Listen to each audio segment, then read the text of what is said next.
আসসালামু আলাইকুম প্রিয় দর্শক, অন্য মঞ্চ অনুষ্ঠানে আপনাদের স্বাগত জানাচ্ছি। মোটামুটি তিনটি বিষয় নিয়ে আলোচনা করব, তিনটি গুরুত্বপূর্ণ। এক হচ্ছে আমাদের কলকাতায় যখন শেখ হাসিনা আসছেন তখন দুটি বাণিজ্যিক শিল্প সংগঠন তারা তাকে ব্যক্তিগতভাবে আমন্ত্রণ জানিয়েছেন। 2 নম্বর হচ্ছে গঙ্গা চুক্তি এবং 3 নম্বর হচ্ছে ভিসা সংক্রান্ত খবর। তাই প্রথমে আমি আমাদের গঙ্গা চুক্তিটা এ নিয়ে কি বলে যে ব্যবসায়িক যে সংগঠনগুলি রয়েছে ভারতবর্ষে, যে টপ, সেইগুলো সম্পর্কে আপনাদের একটুখানি জানিয়ে দিই। এই দুটো সংগঠনের মধ্যে একটা হচ্ছে ফিকি এবং একটা হচ্ছে সিআইআই। ফিকির পুরো নামটা কি? ফিকির নামটা হচ্ছে Indian chamber of commerce, industry and industry. FICCI operation West Bengal, state office in Kolkata, located in West Bengal in eastern region area. এটা হচ্ছে ফিকি। আর সিআইআই হচ্ছে কনফেডারেশন অফ ইন্ডিয়ান ইন্ডাস্ট্রি, এটা হচ্ছে আমাদের সিআইআই। এই দুটো বড় সংগঠন যে রয়েছে ব্যবসায়ীদের, যারা বড় বড় ব্যবসায়ী, এই আম্বানি, আদানি, তারপর ইমামি, যারা বড় বড় ব্যবসায়ী আছে, ডানলপ, গদরেজ, তারপর হিরো, হন্ডা, হিরো আলাদা, হোন্ডা আলাদা, তারপরে তো বিভিন্ন গাড়ি, যত বড় বড় শিল্প আছে সবাই এই ফিকির সদস্য, আবার সিআইআই এর সদস্য। তো এখানে হয়তো বিভিন্ন প্রস্তাব হবে, সৌজন্যে হয়তো পেছনে নরেন্দ্র মোদী থাকতে পারেন, কারণ নরেন্দ্র মোদী বুঝে গিয়েছেন ভারী শিল্প স্থাপন না হলে বাংলাদেশের উন্নতি হওয়া সম্ভব নয়। ভারী শিল্প যেমন ইস্পাত কারখানা, যেমন আপনার রেলওয়ে লাইন তৈরি করা, রেলওয়ে পাতগুলো তৈরি করা, যে পাতগুলো তলায় থাকে রেলওয়ে পাত তৈরি করা, তারপর আরো যে সমস্ত ভারী শিল্প আছে, স্টিল ইন্ডাস্ট্রি ছাড়াও তো অনেক ভারী গাড়ির শিল্প, যেগুলো একটা দেশকে তত্ত্বরিয়ে বাড়তে সাহায্য করে। এখন প্রশ্ন হলো টাকা কোথায়? এখন কানাঘুষে এটা শোনা যাচ্ছে সূত্র মারফত, আমি পুরো আপনাদের কনফার্ম বলতে পারবো না, তবে সূত্র মারফত যেটা জানা যাচ্ছে, আমি আগেও একবার আপনাদের বলেছিলাম যে 20 বিলিয়ন অনুদান হিসেবে দেওয়া হবে বাংলাদেশকে শেখ হাসিনা ফেরার পরে, উনি শাসন ক্ষমতা নেওয়ার পরে, তার আগে নয়। এই সমস্ত শিল্প গোষ্ঠী তাদের ওখানে এখনো ওনার আসার ডেট ঠিক হয়নি। ওনার আসার ডেট ঠিক হলে তখন 2টি দিনে 2টি জায়গায় উনি শিল্পোদ্যোগীদের সঙ্গে উনি বসবেন। সেখানে বড় বড় ভারতীয় যত শিল্পপতি রয়েছে সব তারা থাকবেন। এমনকি যারা মাঝারি শিল্প গোষ্ঠী, ক্ষুদ্র শিল্প, তাদেরও আমন্ত্রণ জানিয়েছে সিআইআই, মানে কনফেডারেশন অফ ইন্ডিয়ান ইন্ডাস্ট্রি। এছাড়া এমএসএমআই আছে, স্মল অ্যান্ড এসআই বোধ small and medium scale industries organisation, তারা আছে। অর্থাৎ বাংলাদেশকে নিজের পায়ে দাঁড় করানোর জন্য আগামী 2 বছরের জন্য এই অনুদান এবং তাদেরকে নিয়ে গিয়ে শিল্প স্থাপন মাধ্যমে ওইখানে বাংলাদেশকে পুনর্গঠনের কাজটা শুরু হবে। আর সবটাই হবে কিন্তু শেখ হাসিনা ফেরার পরেতে। এখন তার তো আসার ডেট ঠিক হয়নি, ডেট ঠিক হলে তখন আমরা বলতে পারবো আপনাদের। দ্বিতীয় হচ্ছে আপনাদের গঙ্গা চুক্তি, সে তো হলো না। আমি তো অনেকদিন আগেই বলেছিলাম গঙ্গা চুক্তিভুক্তি হবে না, কারণ আপনারা যে ইন্দিরা মুজিব, তারপর ইন্দিরা হাসিনা এই সমস্ত যুক্তি দেখান না, ইন্দিরা মুজিব ছেড়ে দিন, ও চুক্তি গিয়েছে তেল লেনে, কারণ মুজিবের মূর্তি ভেঙে তার মাথায় প্রস্রাব করেছেন। ইন্দিরা গান্ধী সংগ্রহশালাকে আপনারা জ্বালিয়ে দিয়েছেন। এদিকে চুক্তি নিয়ে বসে আছেন, চুক্তি ছাড়বো না। আবার গঙ্গা চুক্তিতে তখন আবার আপনারা চলে আসছেন কিসে না, এখানে নরসিমা রাও ছিলেন এবং শেখ হাসিনা ছিলেন সেই সময় 1996 সালে 30 বছরের জন্য এই চুক্তিটি হয়, যার মেয়াদ ডিসেম্বরের মধ্যে শেষ হচ্ছে। কিন্তু টেকনিক্যাল কমিটি যারা বসেছিল তারা মুখ শুকনো করে বেরিয়ে এসছে, কোনো জায়গায় মানে এতে পৌঁছাতে পারেনি। মানে আমাদের এখানে গোল গোল ভাষণ দেওয়া হবে, আমরা টেকনিক্যাল কমিটি, আমরা একটু বিচার টিচার করছি, আমরা আরো চিন্তা ভাবনা করছি, এই করতে করতে কাটিয়ে দেওয়া হবে যতদিন না পর্যন্ত শেখ হাসিনা আসছেন। শেখ হাসিনা এলেই কিন্তু সব ঠিক হয়ে যাবে। এই পদ্মা বলুন, গঙ্গা বলুন, আরে চুক্তি কি আছে? চুক্তি তো পাকিস্তানের সঙ্গেও ছিল। পাকিস্তানের সঙ্গে আমাদের তো ট্রিটি ছিল, সেই ট্রিটি তো আমরা ভেঙে দিলাম। পাকিস্তান তো ইন্টারন্যাশনাল কোর্ট অফ জাস্টিসে গেছিল, কিছু করতে পারলো? ভারতের অববাহিকা থেকে যেটা বেরিয়েছে সেটা হচ্ছে ভারতের অধিকার। ভারত যদি মনে করে যে অন্যান্য দেশকে আমি দেব, তাহলে দিতে পারে, না হলে দেবে না। ফলে গঙ্গা চুক্তি এখন গঙ্গার জলে পড়ে গেছে। আমি আগেও বলেছিলাম, এখনো বলছি, আর ভবিষ্যতেও মিলিয়ে নেবেন যে গঙ্গা চুক্তি শেখ হাসিনা না ফিরলে গঙ্গা চুক্তি হবে না। গঙ্গাও হবে, তিস্তাও হবে, শেখ হাসিনা গদিতে বসার পর, তার আগে না। এই নাম্বার 3 হচ্ছে এবার আপনার আসুন ভিসা। হিন্দুদের জন্য ভিসা 1 জুন থেকে উন্মুক্ত করে দেওয়া হচ্ছে। হিন্দু যারা আছে তারা সমস্ত ডকুমেন্ট দিয়ে, মানে 1 জুন মানে কি 1 জুনই নয়, 1 জুন থেকে সরকার এই কাজটা শুরু করছে। হয়তো 7-10 দিন সময় লাগবে, ইমপ্লিমেন্টেশন হতে 7-10 দিন সময় লাগবে। তখন আপনারা এসে এখানে সিএএ-তে আপনারা অ্যাপ্লাই করতে পারবেন। সেটা সরকারিভাবে নোটিফিকেশন 2-1 দিনের মধ্যে জারি হয়ে যাবে, বা শুভেন্দু অধিকারীও বলে দিতে পারেন। এরকম একটা কথা মোদিজির সঙ্গে যখন বৈঠক হয়েছে, সেই বৈঠকে উঠে এসছে। কারণ হিন্দুরা ওখানে সুরক্ষিত নয়। এরপরে যে হিন্দুরা ওখানে থেকে যাবেন, তারা নিজ দায়িত্বে থেকে যাবেন, ভারতবর্ষে আর কোনো দায়িত্ব থাকবে না। ভারতবর্ষ এখানে সিএতে তাদের নাগরিকত্ব দিচ্ছে, তাদের ব্যবসাপাতি করার জন্য তাদের সাহায্য করবে, তাদের লোন ফোনের সাহায্য করবে।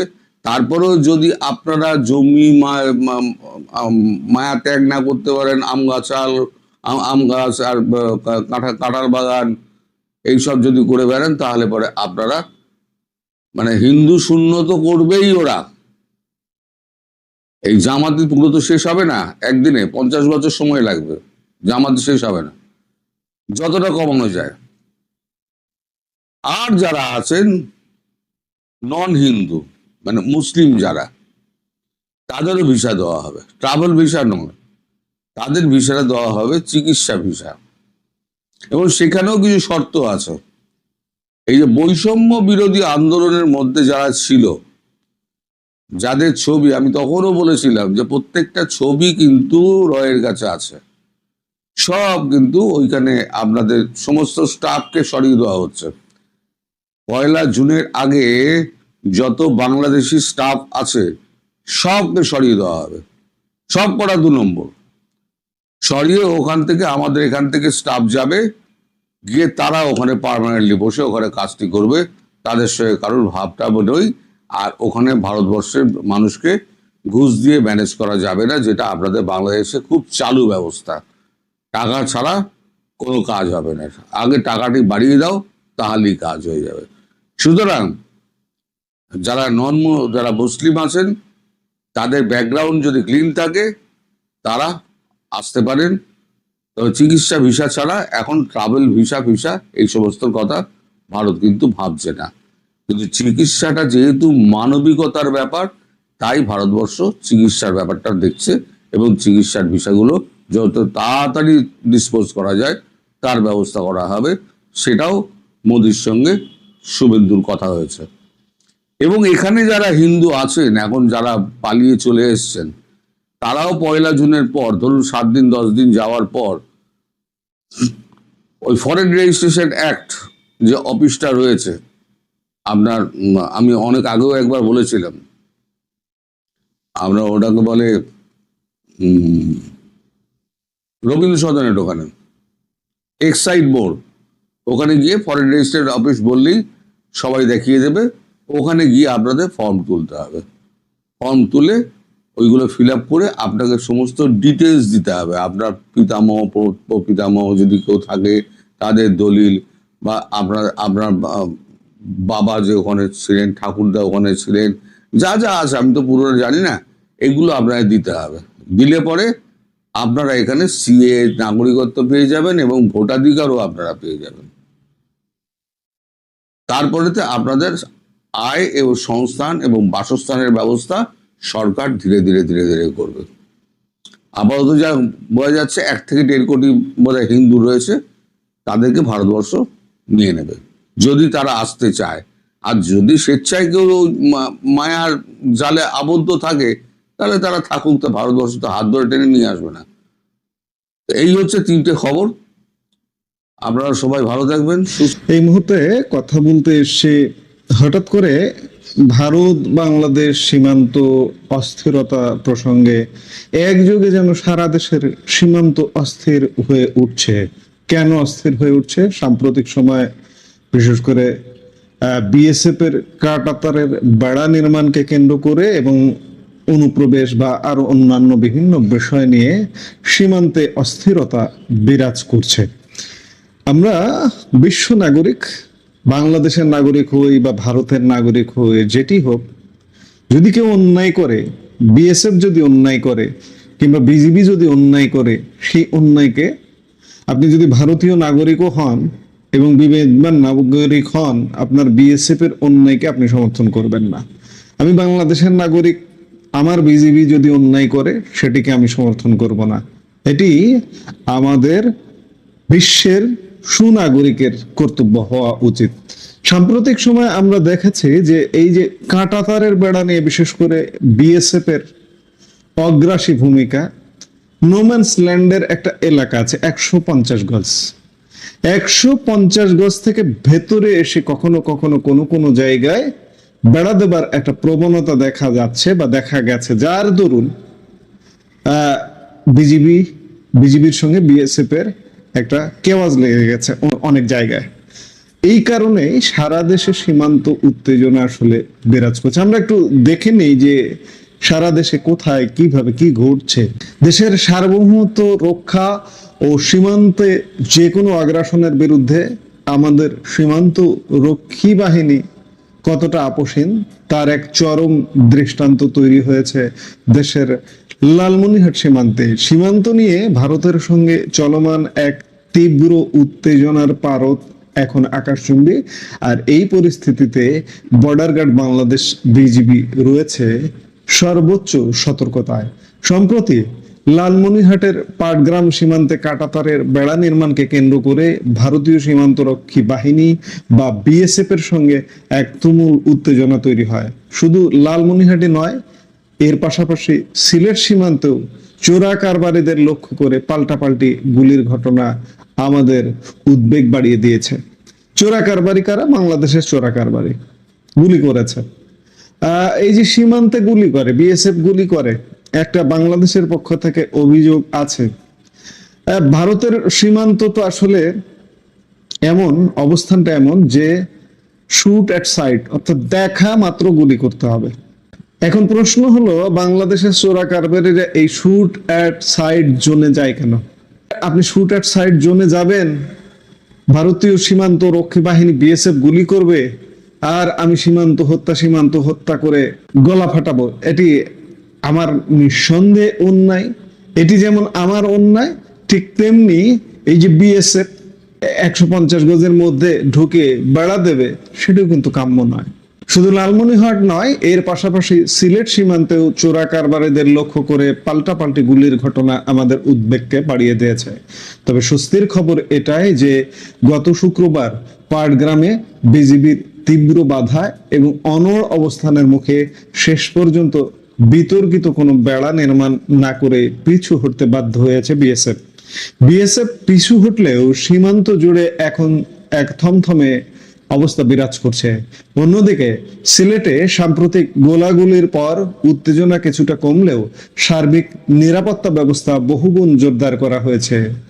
শুধু এই দুই অঞ্চলই নয়, নেত্রকোনা, কুষ্টিয়া, রাজশাহী সহ দেশের সমস্ত সীমান্ত এলাকায় যে কোনো ধরনের অপ্রীতিকর পরিস্থিতি রুখতে এবং উত্তেজনা প্রশমনে বিজিবি সর্বোচ্চ সতর্ক অবস্থায় রয়েছে।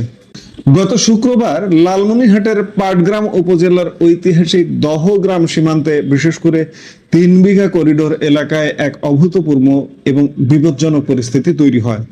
সেখানে আন্তর্জাতিক সীমান্ত আইনকে বুড়ো আঙ্গুল দেখিয়ে শূন্য রেখায় বা নো ম্যানস ল্যান্ডে কাঁটাতারের বেড়া নির্মাণের চেষ্টা চালায় বিএসএফ। নিঃসন্দেহে বিএসএফ এই কাজটা অন্যায় করছে। তারা মাপজোক না করে কি ঢুকে পড়ছে? যদি ঢুকে পড়ে, নিঃসন্দেহে এটি একটি অন্যায় কাজ। আর এই ঘটনাকে কেন্দ্র করেই দুই দেশের সীমান্ত রক্ষী বাহিনীর মধ্যে তুমুল উত্তেজনা দেখা দেয়। পরিস্থিতি এক পর্যায়ে এতটাই শোচনীয় রূপ নেয় যে উভয় পক্ষ একে অপরের দিকে সরাসরি ভারী অস্ত্র তাক করে মুখোমুখি অবস্থান নেয়। চিন্তা করেছেন? মানে একটা যুদ্ধাঙ্গদেহী অবস্থা। যুদ্ধ লাগলো বলে, সীমান্ত যুদ্ধ লাগলো বলে অবস্থাটা কিন্তু এমন দাঁড়িয়ে গেছে, যে কোনো মুহূর্তে যুদ্ধ বেঁধে যাওয়ার মতো এই যুদ্ধাঙ্গদেহী পরিবেশের সৃষ্টি হয়। কিন্তু পরবর্তীতে বিজিবির অকুতোভয় এবং অনড় অবস্থানের কারণে বিএসএফ তাদের অবৈধ কাজ বন্ধ করতে এবং পিছু হটতে বাধ্য হয়। স্থানীয় বাসিন্দা এবং বিজিবি সদস্যদের কাছ থেকে প্রাপ্ত নিখুঁত বিবরণ শুনলে আপনারা বুঝতে পারবেন যে সেদিন সেখানে ঠিক কি ঘটেছিল। শুক্রবার 3 বিঘা করিডোরের 7 নম্বর পিলারের 30 নম্বর সাব পিলার সংলগ্ন সীমান্ত শূন্য রেখা বা জিরো লাইনের মাত্র 10 থেকে 20 গজের মধ্যে এই ঘটনা ঘটে। অথচ আন্তর্জাতিক নিয়ম অনুযায়ী যেখানে 150 গজের ভেতরে কোনো স্থায়ী স্থাপনা নির্মাণ নিষিদ্ধ, সেখানে মাত্র 10 থেকে 20 গজের ভেতরে ভারতীয় একাধিক দপ্তরের কর্মকর্তা এবং বিপুল সংখ্যক শ্রমিক নিয়ে পরিমাপের কাজ শুরু করে বিএসএফ। তারা আন্তর্জাতিক সীমান্ত আইন সম্পূর্ণ অমান্য করে কাঁটাতারের বেড়া নির্মাণের উদ্দেশ্যে সেখানে 3 থেকে 4 ফুট উচ্চতার বাঁশের খুঁটি স্থাপন করতে থাকে। সবচেয়ে আশঙ্কাজনক বিষয় ছিল এই বেআইনি কাজটির সময় ভারতের পশ্চিমবঙ্গের 174 বিএসএফ ব্যাটালিয়নের ভীম ক্যাম্পের অন্তত 70 থেকে 80 জন সশস্ত্র বিএসএফ সদস্য সেই শ্রমিক ও কর্মকর্তাদের চারপাশ থেকে পাহারা দিচ্ছিলেন। অর্থাৎ তারা পূর্ণ প্রস্তুতি নিয়ে এসেছিল। তবে বাংলাদেশের সীমান্ত যে কতটা সুরক্ষিত তা প্রমাণ হলো ঠিক এর পরে। এই খবর পাওয়া মাত্রই বিজিবির পানবাড়ি কোম্পানির কমান্ডার সুবেদার সুলেমান আলী তাৎক্ষণিক এক মুহূর্ত সময় নষ্ট না করেই টহল দল নিয়ে ঘটনাস্থলে ছুটে যান। তিনি অত্যন্ত সাহসিকতার সাথে বিএসএফ এর এই বেআইনি পদক্ষেপের তীব্র প্রতিবাদ জানান এবং অনতিবিলম্বে কাজ বন্ধ রাখার নির্দেশ দেন। কিন্তু বিএসএফ বিজিবির এই আইনসম্মত আপত্তিকে সম্পূর্ণ উপেক্ষা করে তাদের কাজ চালিয়ে যেতে থাকে। যখন বিএসএফ বিজিবির কথায় কান দিচ্ছিল না, ঠিক তখনই বিজিবি এক চরম ও কড়া সতর্কতা জারি করে। সীমান্ত রক্ষায় বিজিবি সেখানে 4 থেকে 5টি পৃথক সেকশনে বিভক্ত হয়ে যায় এবং ভারী অস্ত্র শস্ত্রে সজ্জিত হয়ে সম্পূর্ণ প্রতিরোধমুখী রণপ্রস্তুতি বা ডিফেন্সিভ পজিশন গ্রহণ করে। বিজিবির এই অসম সাহসী এবং তীব্র রণপ্রস্তুতি দেখে বিএসএফ থতমত খেয়ে যায়। বিএসএফ ভাবতেও পারেনি যে বিজিবি অস্ত্র তাক করে বসবে। বিজিবি অস্ত্র তাক করেই বসেছিল। তারা বুঝতে পারে যে বাংলাদেশ 1 ইঞ্চি জমি ছেড়ে কথা বলবে না। এরপর বিএসএফ পাল্টা অবস্থান নিলে সীমান্তে এক চরম যুদ্ধাঙ্গী পরিস্থিতির সৃষ্টি হয়। অর্থাৎ বিজিবি এবং বিএসএফ অস্ত্র তাক করে ফেলেছিল। সেখানে রক্তক্ষয়ী একটা সংঘর্ষ হতে যাচ্ছিল প্রায়। এই চরম উত্তেজনাকর পরিস্থিতির কারণে সীমান্তবর্তী দহগ্রাম ইউনিয়নের সাধারণ বাসিন্দারা চরম আতঙ্ক এবং গভীর উদ্বেগ উৎকণ্ঠার মধ্যে পড়েন। তারা ঘর বাড়িতে অবরুদ্ধ হয়ে পড়েন। তবে বিজিবির এই বীরত্বপূর্ণ অবস্থানের সুফল আসে সেই রাতেই। পরবর্তীতে রাত 8টার দিকে পরিস্থিতি সামাল দিতে বিজিবি ও বিএসএফ এর ব্যাটালিয়ন কমান্ডার পর্যায়ে এক জরুরি টেলিফোন আলাপ অনুষ্ঠিত হয়। এই ফোন আলাপে বাংলাদেশের পক্ষে 51 বিজিবি ব্যাটালিয়ন অধিনায়ক লেফটেন্যান্ট কর্নেল নাজিউর রহমান এবং ভারতের পক্ষে 174 বিএসএফ ব্যাটালিয়নের কমান্ডেন্ট বিনোদ রেধু সরাসরি কথা বলেন। বিজিবি সূত্রে জানা গেছে, টেলিফোনে আলাপকালে বিজিবির কঠোর প্রতিবাদের মুখে বিএসএফ সীমান্ত উত্তেজনা নিরসনে তাদের এই বিতর্কিত বেড়া নির্মাণের কাজ স্থগিত করার স্পষ্ট আশ্বাস দেয়। এই আশ্বাসের পরপরই ঘটনাস্থল থেকে বিজিবি এবং বিএসএফ সদস্যরা নিজ নিজ ক্যাম্পে ফিরে যান এবং রাত 8টা 15 দীর্ঘ সময় উত্তেজনা শেষে পরিস্থিতি শান্ত হয়। এই পুরো ঘটনা প্রসঙ্গে বিজিবি 51 ব্যাটালিয়ন অধিনায়ক লেফটেন্যান্ট কর্নেল নাজিউর রহমান অত্যন্ত কড়া ভাষায় সংবাদ মাধ্যমকে জানিয়েছেন যে আন্তর্জাতিক সীমান্ত আইন না মেনে বিএসএফ যদি শূন্য রেখায় কোনো ধরনের কাজ করার চেষ্টা করে তবে বিজিবি তা কোনো অবস্থাতেই মেনে নেবে না। পরিস্থিতি স্বাভাবিক করতে পরবর্তীতে ব্যাটালিয়ন কমান্ডার পর্যায়ে একটি আনুষ্ঠানিক পতাকা বৈঠকের আহ্বান জানানো হয়েছিল বিজিবির পক্ষ থেকে, কিন্তু বিএসএফ রহস্যজনকভাবে তাতে সাড়া দেয়নি। তবে স্বস্তির বিষয় হলো বর্তমানে ওই সীমান্ত এলাকা পরিস্থিতি সম্পূর্ণ নিয়ন্ত্রণে এবং স্বাভাবিক রয়েছে। বিজিবি সেখানে 24 ঘন্টা চোখ খোলা রাখছে। লালমনিরহাটের পর এবার নজর দেওয়া যাক দেশের উত্তর পূর্বাঞ্চলের সিলেট সীমান্তে। সম্প্রতি বিজিবি এবং বিএসএফ এর মধ্যে এক তীব্র গোলাগুলির ঘটনার পর সিলেট সীমান্তে নতুন করে আর কোনো অনাকাঙ্ক্ষিত ঘটনা ঘটেনি। তবে আপাত দৃষ্টিতে শান্ত মনে হলেও সীমান্তে নিরাপত্তা রক্ষা, মাদক চোরাচালান এবং অবৈধ অনুপ্রবেশ রোধে বিজিবি এখন সর্বোচ্চ সতর্কতায় রয়েছে। আপনাদের নিশ্চয়ই মনে আছে গত 18 মে বিকেলের সেই চাঞ্চল্যকর ঘটনাটি। সিলেটের গোয়াইনঘাট উপজেলার সোনারহাট সীমান্তে কোনো ধরনের উস্কানি ছাড়াই আচমকা বাংলাদেশের অভ্যন্তরে গুলি ছুড়েছিল বিএসএফ, কিন্তু বিজিবি সেদিন এক বিন্দু পিছু হটেনি। ভারতীয় বাহিনীর এই অন্যায্য ও অগ্রাসী গুলির তাৎক্ষণিক ও দাঁত ভাঙ্গা জবাব দিয়ে পাল্টা গুলি ছোড়ে বিজিবি। আর বিজিবির সেই বজ্র কঠিন ও আক্রমণাত্মক জবাবের মুখে নিজেদের অগ্রাসী অবস্থান থেকে পিছু হটতে বাধ্য হয় বিএসএফ। কোন ধরনের উস্কানি ছাড়া বিএসএফ বাংলাদেশ সীমান্তে গুলি করবে কেন? নোম্যান্স ল্যান্ডে যদি কেউ যায়, নোম্যান্স ল্যান্ড কোন ম্যান যায়, সেখানে গুলি করুন। আপনার যেহেতু শুট এন্ড সাইড নীতি আছে, গুলি করুন কিংবা তাকে বোঝান। প্রাণহানি রোধে বোঝাতে হতে পারে, আপনি ধরে নিয়ে তাকে বোঝান যে ভাই তুমি এখানে কেন এসছো, দাদা তুমি এখানে কেন এসছো, তুমি আর আসবা না, এবার মাফ করে দিলাম। কিন্তু শুট এট সাইড বলতে, শুট এট সাইড জিনিসটা সাধারণত ঘোষণা করা হয় মানুষ যাতে এই কাজটা না করে, সেই জোনে যেত না যায়। কিন্তু তা এর অর্থ এই নয় যে প্রাণহানি করা, প্রাণহানি এড়ানো যায়। তো এই বিষয়ে বিজিবি সিলেট ব্যাটালিয়নের অধিনায়ক লেফটেন্যান্ট কর্নেল মোহাম্মদ নাজমুল হক পরিষ্কার জানিয়েছেন যে সীমান্তে বাংলাদেশের নিরাপত্তা নিশ্চিত করতে বিজিবি নিয়মিত টহল আগের চেয়ে বহুগুণ জোরদার করা হয়েছে। শুধু তাই নয়, সংবেদনশীল সীমান্ত পয়েন্টগুলোতে টহলরত বিজিবি সদস্যের সংখ্যাও উল্লেখযোগ্য হারে বাড়ানো হয়েছে। বর্তমানে দিন ও রাত সমান্তালে 24 ঘন্টা নিরবিচ্ছিন্ন টহল পরিচালনা করছে বিজিবি, যাতে কোনো শত্রু বা চোরা কারবারি দেশের সীমানায় আঘাত আনতে না পারে। সুতরাং দেশের সামগ্রিক পরিস্থিতি বিশ্লেষণ করলে দেখা যায় যে ভারতের বিএসএফ দেশের বিভিন্ন সীমান্তে কাঁটাতার বেড়া নির্মাণ বা নজরদারি বাড়ানোর মাধ্যমে এক ধরনের চাপ সৃষ্টি করলেও বর্ডার গার্ড বাংলাদেশ বা বিজিবির অদম্য সাহস ও রণপ্রস্তুতির কাছে তাদের সেই চেষ্টা বারবার ব্যর্থ হচ্ছে। পাটগ্রাম ও সিলেটে বিজিবির তাৎক্ষণিক ও বীরত্বপূর্ণ জবাব প্রমাণ করে যে বাংলাদেশের সীমান্ত অনেক বেশি সুরক্ষিত। আমাদের বিজিবি জওয়ানরা দিনরাত এক করে সীমান্ত পাহারা দিচ্ছেন বলেই আমরা দেশের ভেতরে শান্তিতে ঘুমাতে পারছি। যাই হোক, আমাদের সীমান্তে উত্তেজনা আছে, বিশেষ করে সাম্প্রতিক সময়ে কাঁটাতারের বেড়াকে কেন্দ্র করে উত্তেজনা তৈরি হয়েছিল কদিন আগে, আবার যে কোনো সময় উত্তেজনা তৈরি হতে পারে। কারণ ভারতের বাকি যে কাঁটাতারের বেড়া দেওয়া বাকি আছে যে এলাকাটা, সেই এলাকাটায় নতুন করে বেড়া দেওয়া, এবং আগামী অল্প কিছুদিনের মধ্যেই, কয়েক মাস বা এক বছরের মধ্যেই বেড়া কমপ্লিট করবে, এবং এই বেড়া কমপ্লিট করতে গিয়ে উত্তেজনা তৈরি হবে সীমান্তে। আরেকটি উত্তেজনা তৈরি হবে পুশিন, ওপার থেকে পুশ ব্যাক করবে। অবৈধ অনুপ্রবেশকারী হিসেবে যারা আছে, দুদেশের শৃঙ্খলা বাহিনী বিজিবি বিএসএফ এর সম্মতিতে, বিজিবি কে যদি বিএসএফ তুলে দেয়, মানুষ অবৈধ অনুপ্রবেশকারী, ভিসা পাসপোর্ট নেই, প্রমাণ সাপেক্ষে নাই, তুলে দিল, সেটি আলাদা কথা।